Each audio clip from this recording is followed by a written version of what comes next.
రక్షాబంధన్ ఇది భారతదేశంలో ప్రతి ఒక్కరికి తెలిసిన పండుగ. రాఖీ అంటే రక్షణ, బంధన్ అంటే సూత్రం. తమ సోదరులు ప్రతి ఒక్క పనిలో విజయం సాధిస్తూ ఉన్నత స్థానాన్ని ఎదగాలని రాఖీ కట్టి తీపి తినిపించి నుదుట వీర తిలకం దిద్ది హారతి ఇచ్చి క్షేమంగా ఉండాలని కోరుకుంటుంది ప్రతి సోదరి.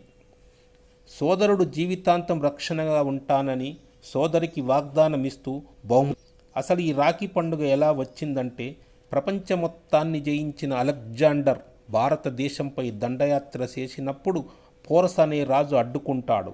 ఆ సమయంలో తన భర్తను సంపొద్దని లేఖతో పాటు ఓ ఎర్రదారాన్ని పంపిస్తూ, నన్ను సోదరిగా గుర్తించి నా భర్తను సంపొద్దని వేడుకుంటే ఆ ఎర్రదారాన్ని కట్టుకొని రాజును చంపకుండా వదిలేస్తాడు అలెగ్జాండర్. ఆనాటి నుండి రాఖీ పండుగ జరుపుకుంటున్నాము. ఈ ఉత్సవం హిందూ పంచాంగం ప్రకారం శ్రావణ మాసం నెల చివరి రోజున జరుగుతుంది.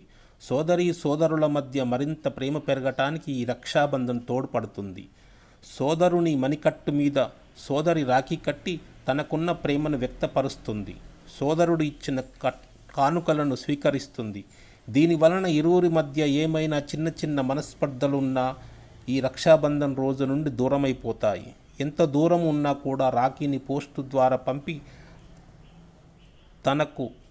తన సోదరుడి మీద ఉన్న ప్రేమను వ్యక్తపరుస్తుంది ప్రతి సోదరి.